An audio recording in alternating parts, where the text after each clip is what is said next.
March 15, 1972. A Gillette security officer opens a drawer in Building C of their Boston headquarters.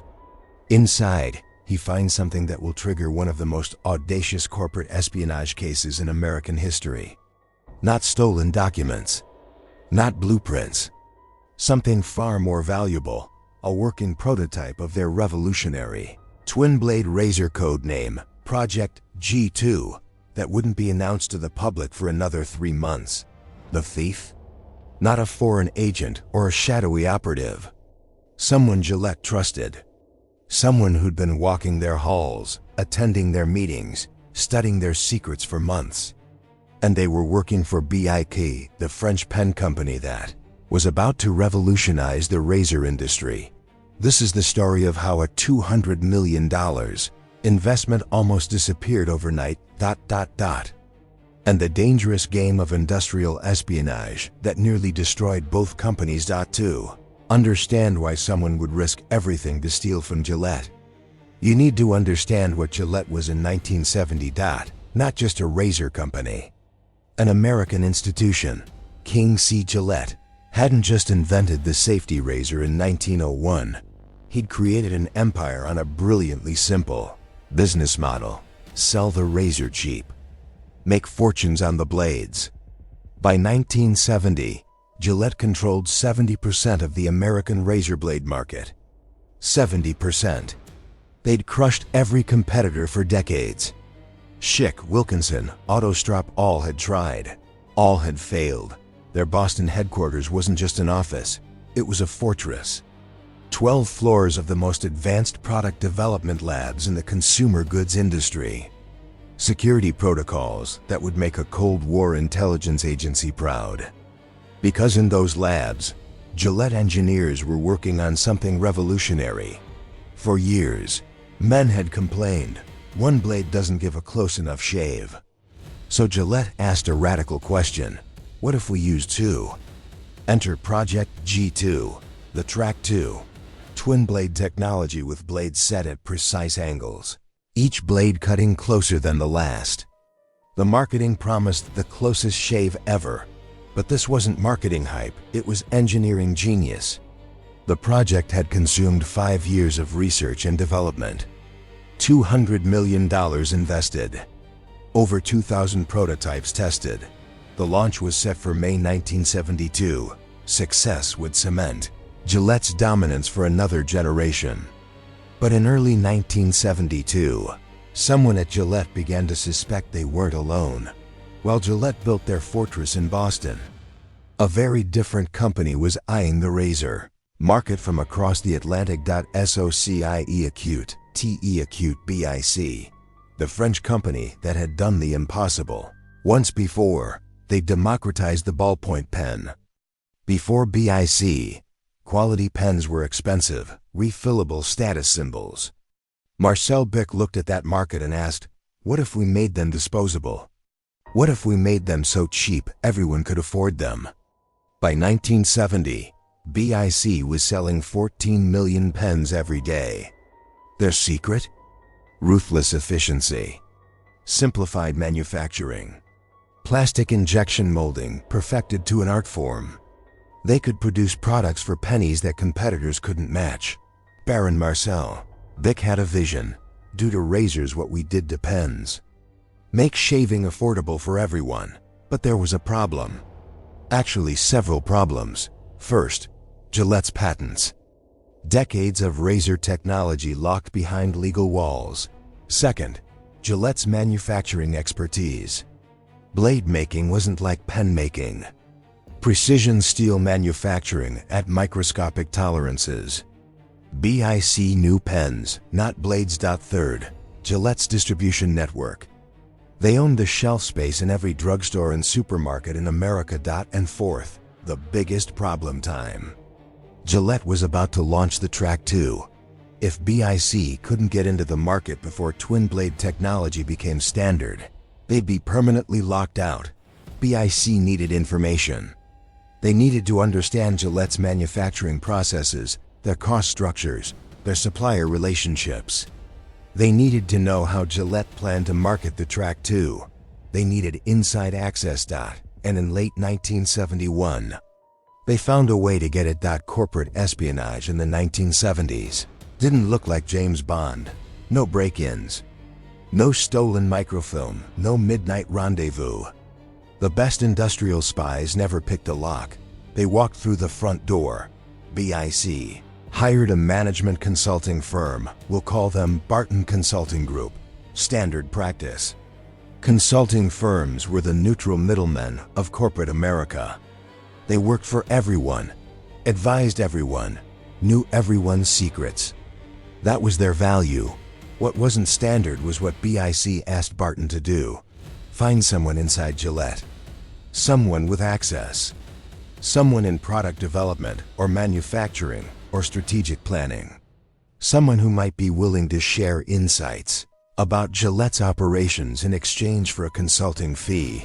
The beauty of this approach? Plausible deniability.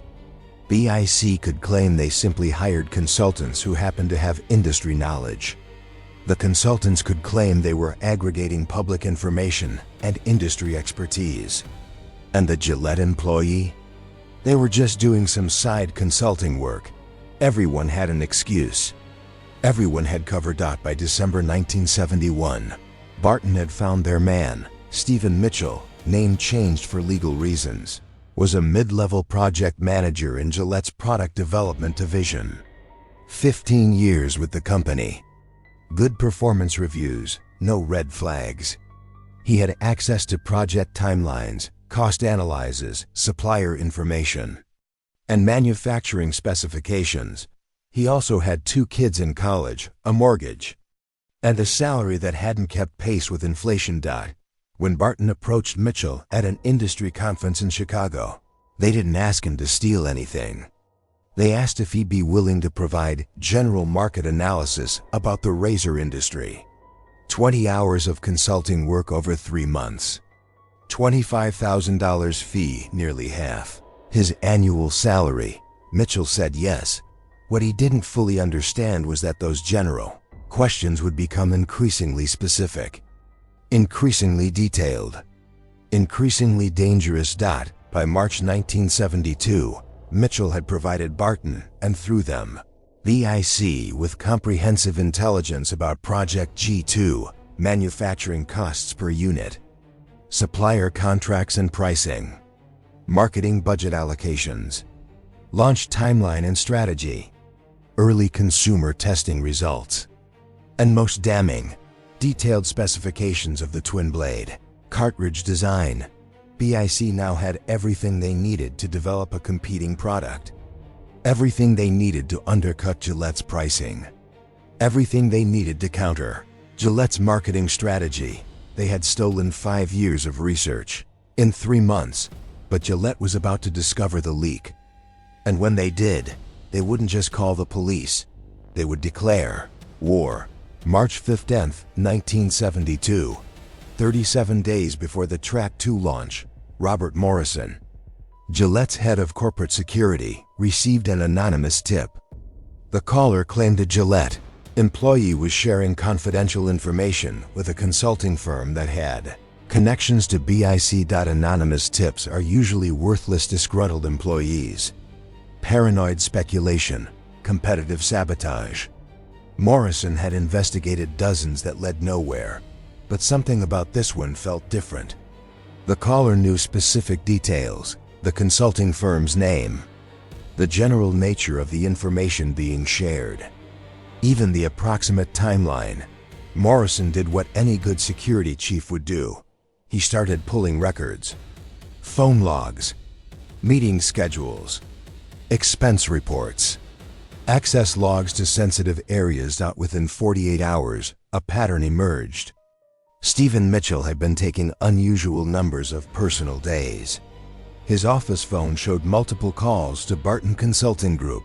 His access card showed late-night visits to the product development labs, unusual for a project manager who typically worked normal hours. But Morrison needed proof.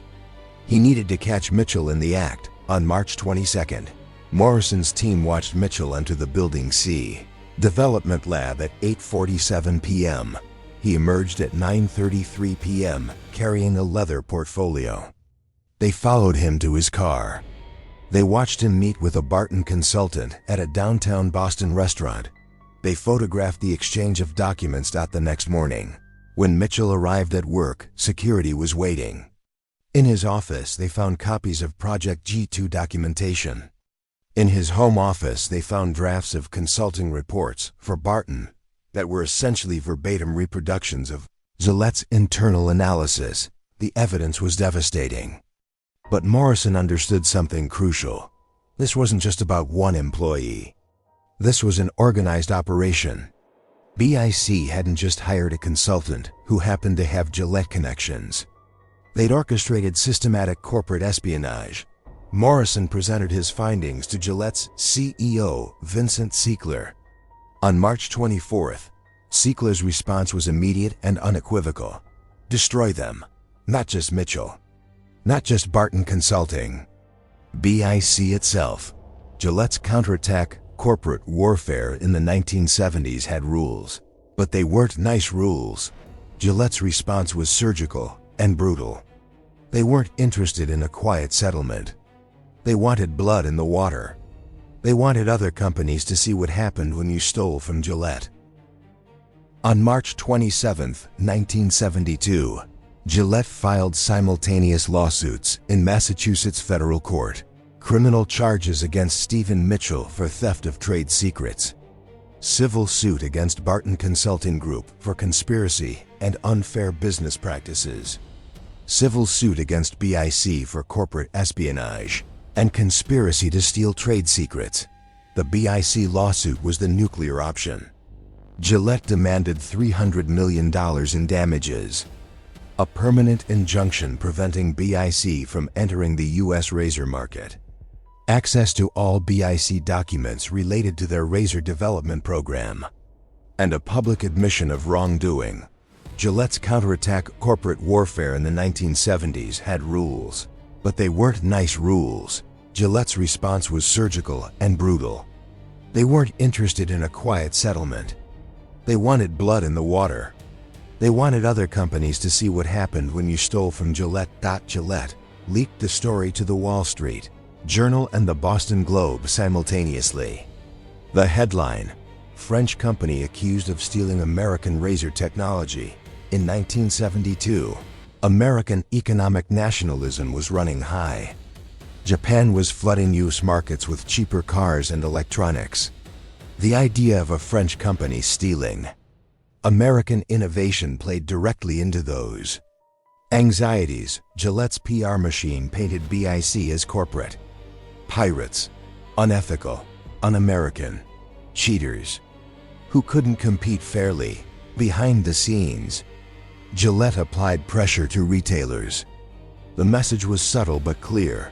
If you give shelf space to BIC razors, we'll reconsider our partnership. And Gillette products represented 30 to 40% of most drugstores' shaving product revenue. Major chains like Walgreens and CVS suddenly became hesitant about committing to BIC's upcoming disposable razor line. Gillette contacted their steel suppliers, the same suppliers BIC would need to manufacture razor blades. Gillette suggested that any company supplying BIC might find their contracts with Gillette renegotiated within weeks. 3 of BIC's potential steel suppliers backed out of preliminary agreements.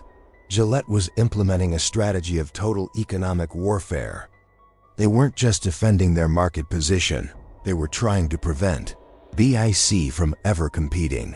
But BIC wasn't going to surrender quietly. Baron Marcel. BIC didn't build a global empire by backing down from fights. When the lawsuits hit, BIC's initial response was predictable: denial. They claimed no knowledge of any industrial espionage. Barton Consulting operated independently. Any information received was obtained legally. Their razor development was entirely original, but BIC understood that defense wasn't enough. Gillette was trying to strangle BIC before they even entered the market. BIC needed to shift the narrative. BIC filed a $150 million antitrust lawsuit against Gillette, claiming Gillette was using predatory practices to maintain an illegal monopoly. Exclusionary contracts with retailers. Predatory pricing designed to eliminate competition. Intimidation of suppliers. Abuse of patent system to block innovation. The genius of this move? It put Gillette on defense. Now they weren't just prosecuting espionage, they were answering questions about their own business practices. BIC reframed the story. This wasn't about espionage. It was about a monopoly trying to crush competition. BIC positioned themselves as the innovative underdog bringing affordable shaving to ordinary Americans. They leaked internal documents showing Gillette's profit margins over 60% on blade cartridges. The message: Gillette was gouging consumers, and BIC was trying to provide an alternative. BIC reminded the American public that Gillette dominated the European market too. This wasn't David versus Goliath, this was two giants fighting. And consumers were caught in the middle. BIC's engineers testified that twin blade technology was an obvious innovation that multiple companies had explored. They produced their own research documentation showing independent development. This was partially true. The concept of multiple blades wasn't secret, but the specific engineering blade angles, spacing, coating technologies, cartridge design, that's where Gillette's secrets lay. BIC quietly settled with Barton Consulting Group, who admitted to overly aggressive information gathering and paid an undisclosed fine. This allowed BIC to claim the consulting firm had acted without BIC's knowledge. They threw Barton under the bus to save themselves. As for Stephen Mitchell, his fate was sealed. He pled guilty to theft of trade secrets in June 1972. Sentence: 18 months in federal prison and $50,000 fine. His career was destroyed. His family was devastated. Mitchell became the human cost of corporate warfare, a mid-level employee crushed between two giants, but the real battle was just beginning. Trial began in Boston Federal Court in September 1973, 18 months after the initial discovery. The case had become a sensation. Business schools were teaching it. Newspapers covered every development, and the industry watched with fascination. BIC knowingly received stolen trade secrets. Those secrets provided BIC with unfair competitive advantage. BIC should be barred from the market and pay massive damages. Any information received was obtained legally or was public knowledge. Their product development was independent. Gillette was using the lawsuit to maintain monopoly power. The trial exposed secrets both companies wanted hidden. Gillette's vulnerabilities became apparent under cross-examination. Their own aggressive intelligence gathering came to light. They maintained files on competitors' employees. They debriefed new hires from rival companies about their former employers' strategies. They hired private investigators to monitor competitors' activities. BIC's attorneys hammered the point: if this is espionage, Gillette's been doing it for years, but BIC had problems too. The paper trail was damaging. Internal BIC memos showed executives asking pointed questions that could only be answered with proprietary Gillette information. One smoking gun memo from a BIC product manager read: "The Barton reports have been invaluable in understanding G's cost structure." That G was clearly Gillette. Expert witnesses battled over whether BIC's razor design infringed on Gillette's patents and whether the stolen information actually mattered. BIC's engineers testified their design was sufficiently different. Gillette's engineers demonstrated striking similarities in specific technical elements. Judge Harold Patterson grew increasingly frustrated with both sides. 3 weeks into the trial, something unexpected happened. Judge Patterson called both legal teams into chambers. His message was blunt: "Gentlemen, you both have dirty hands. Gillette, your monopolistic practices are borderline illegal. BIC, your information gathering crossed clear ethical lines. If we continue this trial, both of you will lose. The evidence will damage both companies' reputations permanently. And frankly, I'm inclined to rule that neither of you deserves full victory. This was judicial reality. The case was too messy for a clean ruling. Patterson strongly suggested settlement. The settlement, October 1973. After 3 days of closed-door negotiations, a deal emerged. BIC admitted no wrongdoing but agreed to pay Gillette $30 million, characterized as a licensing fee for technology consultation. Gillette agreed to drop the injunction, preventing BIC from entering the market. BIC agreed to delay their disposable razor launch by 12 months, giving Gillette time to solidify Track 2 market position. Both companies agreed to cross-licensing patents for specific technologies. All internal documents would be sealed, protecting both companies' secrets. Both companies issued a joint statement emphasizing respect for intellectual property. Gillette got recognition of wrongdoing, financial compensation, a head start in the market, and a face-saving victory. BIC got entry to the market, the ultimate goal, a reasonable financial penalty, access to some Gillette patents, and avoided admission of espionage. Both companies got protection from more damaging revelations and the ability to move forward. The court of public opinion had no clear winner. Business analysts called it a draw between two heavyweights. But the story wasn't over. The real battle, the market battle, was just beginning. In business warfare, unlike actual war, victory isn't determined in courtrooms. It's determined in cash registers. Despite the espionage scandal, Gillette launched the Track 2 on schedule. The marketing campaign was massive, $20 million in TV and print advertising. The closest shave ever. The product itself was revolutionary, and it was an immediate success. Within 6 months, Track 2 captured 30% of the cartridge razor market. By 1974, it had revitalized Gillette's market position. The company's stock price increased 40% between 1972 and 1975. The espionage hadn't stopped Gillette. If anything, the publicity around the case reinforced their image as the innovation leader worth stealing from. When BIC finally launched their disposable razor in the US, the market landscape had changed. The BIC razor was brilliantly simple, a single-blade disposable unit that sold for 19 cents, about 1/4 the price of a Gillette cartridge replacement. No handle to keep, no blade changes, just use and throw away. Gillette had anticipated this.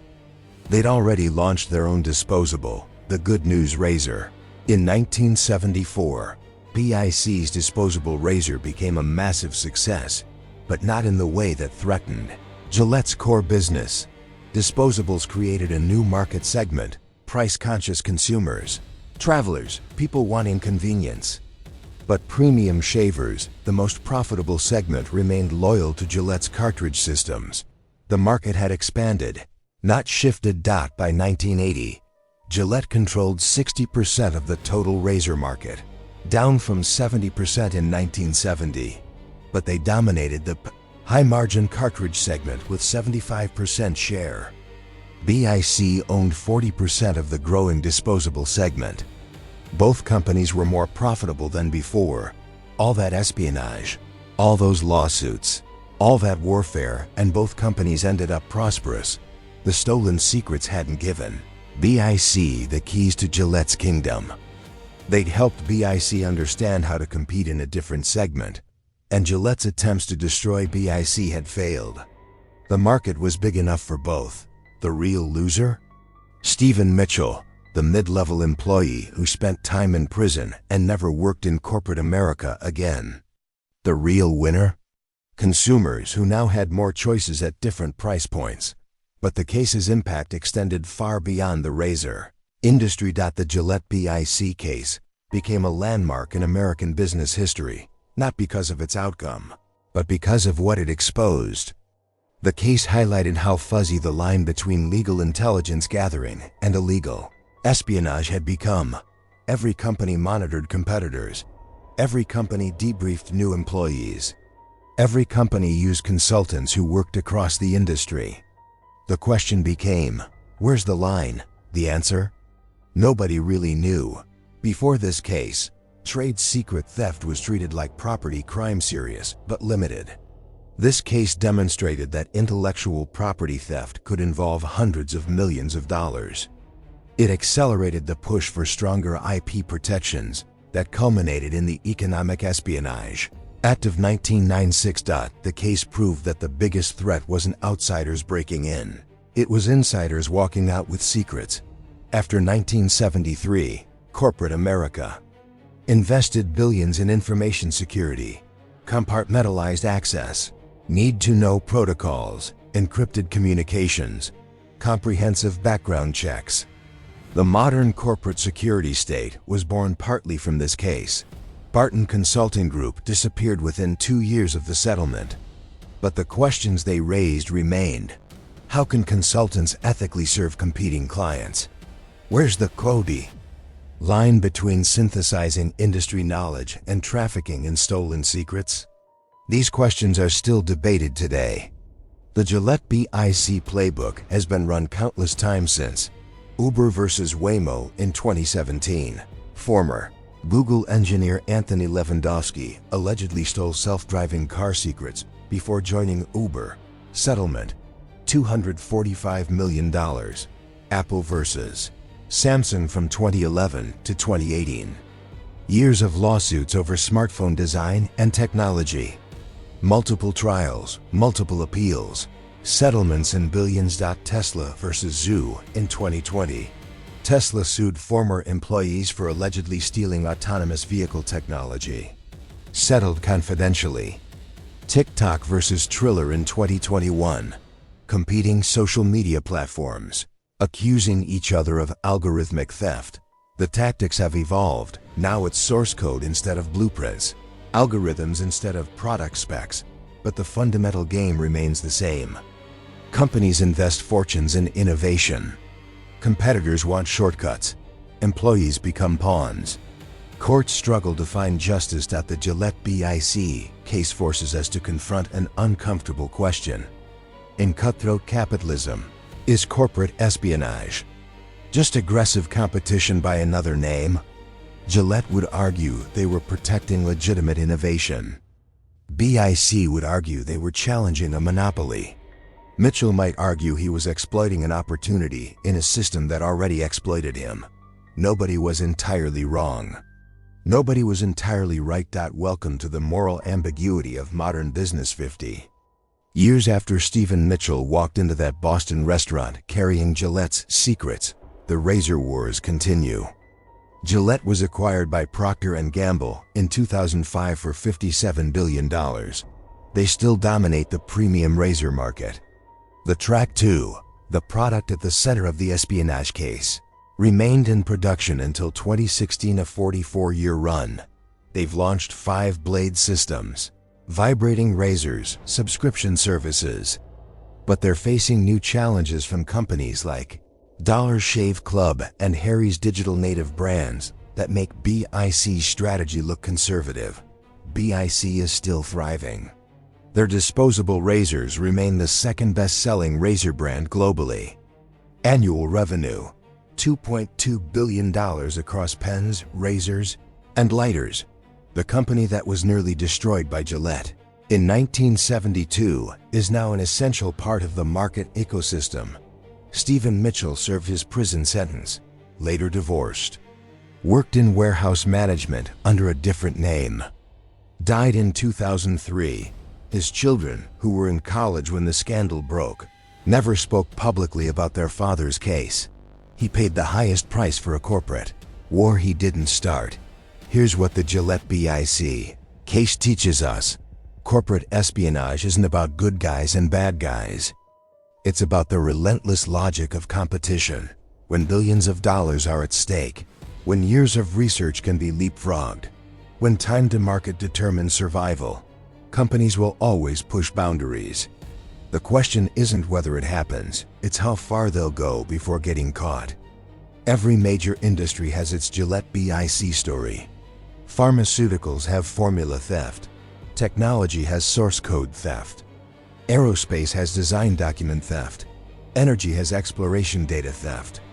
Entertainment has content piracy. The tools change. The stakes increase. But the fundamental dynamic remains. Innovation is expensive. Stealing is cheaper. Security is difficult. And the line between competitive intelligence and espionage is razor-thin. Today, if you open your medicine cabinet, you might find both Gillette and BIC razors sitting side by side. Former mortal enemies, now just products on a shelf. The war that consumed millions of dollars, destroyed careers, and filled courtrooms ultimately resulted in consumer choice. Maybe that's the real lesson. Corporate warfare is dramatic. The stakes feel existential. But markets have a way of making room for everyone willing to fight for space. Or maybe the lesson is simpler. In business, everyone's secrets are eventually exposed. Innovation can't be contained. And the only permanent advantage is the willingness to keep innovating faster than your competitors can steal. The razor wars of 1972 are over. But somewhere, in a conference room, in a laboratory, in a consulting firm's office, the next corporate espionage operation is already underway. The question isn't whether it's happening. The question is, will they get away with it? If this story of corporate warfare fascinated you, you're going to want to see what we're uncovering next. We're diving deep into the hidden battles that shaped the business world, from Cold War espionage operations that influenced Silicon Valley, to the spy networks operating inside Fortune 500 companies right now. Hit that subscribe button and turn on notifications so you don't miss the next investigation. We've got stories about CIA operatives who became corporate consultants, about the greatest product theft in tech history, and about the underground economy of stolen trade secrets that's worth over $600 billion annually. Drop a comment below. What industry do you think has the most corporate espionage? Tech? Pharmaceuticals? Defense? Let us know what you want us to investigate next. And if you found this video valuable, share it with someone who's interested in business strategy, competitive intelligence, or just loves a great true story about corporate warfare. Thanks for watching. Stay curious, stay skeptical, and remember, in the business world, trust no one.